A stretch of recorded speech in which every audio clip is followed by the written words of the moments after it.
आज हम देखने वाले हैं कि कैसे हम काली लाइनेक्स को यूज करेंगे। तो सबसे पहले हम देखेंगे कि यहाँ पर हमारा एक ड्रैगन का सिंबल है, जिस पे जो भी हमारी एप्लीकेशंस काली लाइनेक्स में इंस्टॉल्ड है वो सारी हमारी शो होंगी। तो अब हम इस पर क्लिक करते हैं। क्लिक करने पर हमने देखा कि जो भी हमारी एप्लीकेशंस इंस्टॉल्ड है वो हमारे सामने यहाँ पर शो हो रही हैं। कोई एप्लीकेशन अगर आपको सर्च करनी है तो यहाँ से आप सर्च भी कर सकते हो, जैसे कि फायर मैंने यहाँ पर टाइप किया तो यहाँ पर फायरफॉक्स यहाँ पर हमारी एप्लीकेशन सर्च हो गई। इस पर क्लिक करने पर हमारी एप्लीकेशन ओपन हो जाएगी।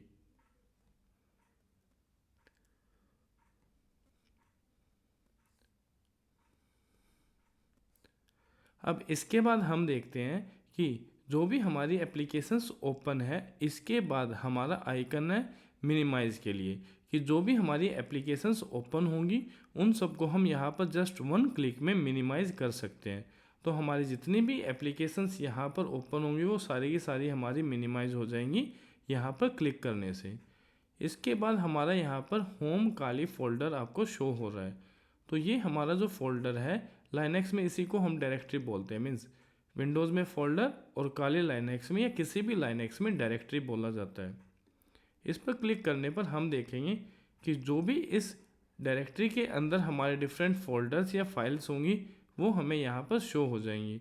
और इस डायरेक्टरी के अंदर जो भी हमारी दूसरी डायरेक्टरी है क्लिक करके हम वहाँ पर हम जा सकते हैं। इसके बाद यहाँ पर आप देखोगे कि टेक्स्ट एडिटर है। तो टेक्स्ट एडिटर पर क्लिक टेक्स्ट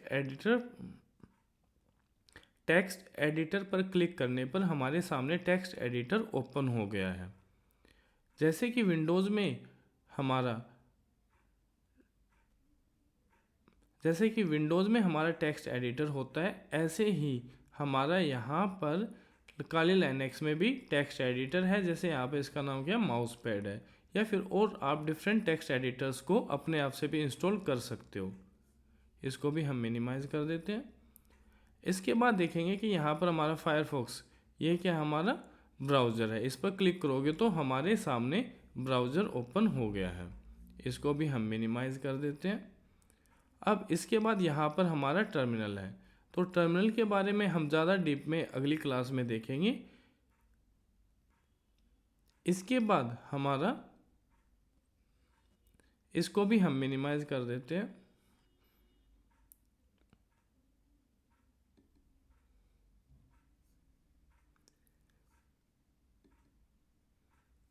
इसके बाद हमारे यहाँ पर डिफरेंट वर्क स्पेसिस शो हो रहे हैं। ये हमारा जो वर्क स्पेस 1 ओपन है। इसके बाद अगर आप यहाँ पर क्लिक करते हो तो हमारा वर्क स्पेस 2 आ गया। यहाँ पर आप देखो कोई भी विंडो या एप्लीकेशन ओपन नहीं है। यहाँ पर आप देखोगे कि यहाँ पर हमारी कोई भी एप्लीकेशन ओपन नहीं है। ये हमारा वर्क स्पेस 3 है। यहाँ पर हमारा मोजिला फायरफॉक्स ओपन है और ये हमारा वर्क स्पेस 4 है। तो ये जो वर्क स्पेसिस हैं वो मल्टीटास्किंग के लिए यूज़ किए जाते हैं। यहाँ पर आप देखोगे कि यहाँ पर हमारा वायर्ड कनेक्शन शो हो रहा है, जो कि हमारे इंटरनेट से कनेक्शन शो कर रहा है। ये हमारा इंटरनली कनेक्टेड है। इंटरनली कनेक्टेड का मतलब क्या है कि हमारी जो काली लाइनेक्स मशीन है वो हमारे मैक ऑपरेटिंग सिस्टम के साथ में इंटरनली कनेक्टेड है वर्चुअली मशीन के द्वारा। तो वर्चुअल कनेक्शंस में जो काली लाइनेक्स है वो इंटरनेट का कनेक्शन इंटरनली एक्सेस करता है। हाँ, इसको आप वाईफाई के साथ भी कनेक्ट कर सकते हो, लेकिन काली लाइनेक्स को वाईफाई के साथ कनेक्ट करने के लिए यहाँ पर वर्चुअल मशीन पे आपको एक एक्सटर्नल अडेप्टर की ज़रूरत पड़ेगी, वायरलेस एक्सटर्नल अडेप्टर। यहाँ पर इसके बाद आप देख सकते हो कि यहाँ पर हमारा वॉल्यूम का आइकन है, जिस पर आप क्लिक करने पर वॉल्यूम को अपने अकॉर्डिंग एडजस्ट कर सकते हो। यहाँ पर नोटिफिकेशन, जो भी आपके नोटिफिकेशन होंगी वो यहाँ पर आपके शो होंगी। ये आपका टाइम शो हो रहा है। और यहाँ पर इस आइकन पर क्लिक करने पर आप शट डाउन कर सकते हो, रीस्टार्ट कर सकते हो या लॉग आउट कर सकते हो। इसके बाद यहाँ पर जो हमारा ट्रैश शो हो रहा है, इस पर अगर क्लिक करोगे तो जो भी इसमें डिलीटेड फाइल जो हमने की थी वो हमारी कहाँ पे आ गई थी, ट्रैश में आ गई थी।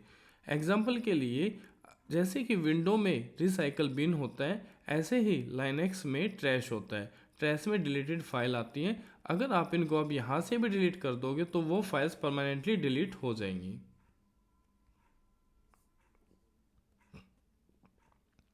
इसके बाद हम होम पर क्लिक करते हैं। होम पर क्लिक करने पर देखोगे हमारे यहाँ पर डिफरेंट डायरेक्टरीज या फिर फाइल्स अवेलेबल हैं।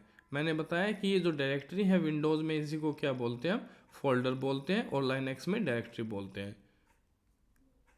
यहाँ पर ऊपर मैंने क्लिक किया तो आप देख सकते हो कि /home/kali// मीन्स होम डायरेक्टरी के अंदर काली डायरेक्टरी के अंदर ये डिफरेंट डायरेक्टरीज अवेलेबल है। अगर आप इसमें से अब किसी को भी क्लिक करोगे तो यहाँ पर आप एक डायरेक्टरी और अंदर आ गए हो। अब होम के अंदर काली और काली के अंदर डाउनलोड्स डायरेक्टरी अवेलेबल है, और यहाँ पर जो भी फाइल्स या डायरेक्टरी अवेलेबल होंगी वो हमें शो हो जाएंगी। फाइल सिस्टम में हम डायरेक्टली रूट फोल्डर के अंदर चले जाते हैं। जैसे कि यहाँ पर आप देख सकते हो क्लिक करने पर यहाँ पर आपको // शो हो रहा है। तो // किसको शो करता है, बिल्कुल स्टार्टिंग में रूट डायरेक्टरी को, और रूट डायरेक्टरी के अंदर जितने भी डायरेक्टरी अवेलेबल है वो आपको यहाँ पर शो हो रही है। जैसे कि यहाँ पर रूट डायरेक्टरी के अंदर होम डायरेक्टरी भी अवेलेबल है, और होम डायरेक्टरी के अंदर काली अभी हमने देखा था। हम इसको बैक करते हैं और यहाँ पर हम देख पा रहे हैं कि ये हमारी कौन सी है, रूट डायरेक्टरी है। हमने देखा कि फाइल सिस्टम से हम डायरेक्टली रूट डायरेक्टरी में डायरेक्टली रूट डायरेक्टरी में एक्सेस हो सकते हैं। हमने अभी काली लाइनक्स का बिल्कुल बेसिक किया है। इसके बाद अगली क्लास में हम टर्मिनल के बारे में सीखने वाले हैं।